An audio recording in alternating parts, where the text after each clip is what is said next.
Afternoon guys. So ayan, galing tayo sa bayan and ito yung napamili natin. Pero ito is galing ng personal collection. Bambang pa to. So hindi po kasali ito sa ating napagbayaran kay wholesaler doon. So 1,647. So eto malakas sa mga bata. Ito na lang ang binibili natin kaysa yung soft drinks. So unbox natin. So ayan, isang box. Parang 1 week lang sa kanila yung ganito.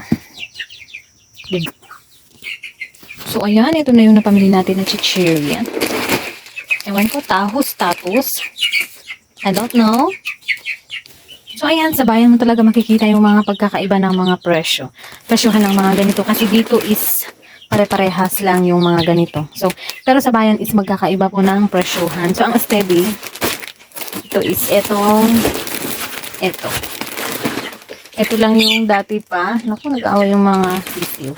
Pero pag binibenta ko is pare-parehas kasi pag binili ko kay wholesaler dito sa amin is pare-parehas. Di naman kaya pinare-parehas ko na lang din yung presyohan ko. So si Super Crunch. Yun na lang ang natira sa ating istante. Ito, ubos na. Medyo maasim-asim to kaya gusto din ng mga bata. Tapos ito, tatus. And nakalimutan kong kumuha ng ibang flavor niya. And yung ating Miming, binibenta na natin. Charot! Saway ka, Miming, ha? Miming! So, ito, Easy Lion. So, yan lang yung mga malalaki. And ito is biscuits na.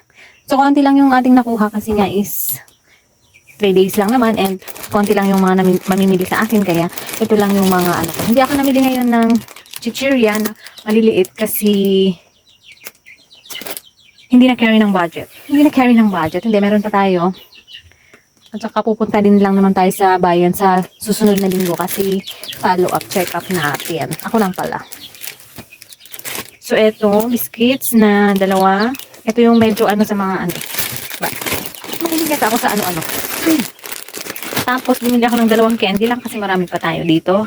Kasi nagbakasyon ang mga bata at hindi mabenta ang mga ano, candies. So, 2 Hansel na cracker and then 2 Hansel din na mocha. So, mas mabenta ito kesa chocolate. Ewan ko kung bakit. Tapos, kumuha din tayo nito. And chocolate overload. Bago ito sa ating tindahan.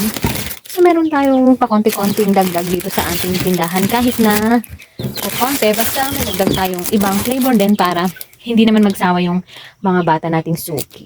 So, ito, bago din ito. Bingo and Hyro. And ito, bago din. Luma na to. Hindi, dati meron naman talaga ako nito kasi yung mga bata is mahilig sa mga ganito. Ang nakalimutan ko, fudge bar. Wala tayong fudge bar kasi malambot yon, gustong-gusto ng mga bata. So, ito ang bago. Bago din sa ating tindahan ang Beng Beng. Chocomocho, meron na tayo. Nakakalimutan ko lang mag-isa ng chocomocho pag bumibili ako sa ng bayan kasi nakakalimutan. Daldal akong daldal. Kumuha tayo ng 5 green sardines and Argentina meatloaf na 150 grams. Bumibili tayo nito kasi kahit konti-konti, at least nabibili. Kasi ulam is life ngayon at start ulit ang mga klase ng mga bata, diba guys? So, ayun lang. Kung nagustuhan mo yung ating video for today is maaari lang na pakisubscribe ang ating channel and pakihit na rin po yung notification bell all para ma-notify ka sa susunod natin i-upload na video. So, this is Verondi, ang Dorotang Tendera from Nueva Vizcaya at naniniwala sa kasabihang panatilihing nakatapak ang paa sa lupa para hindi ka po matumba. Bye-bye! Ingat po ang lahat!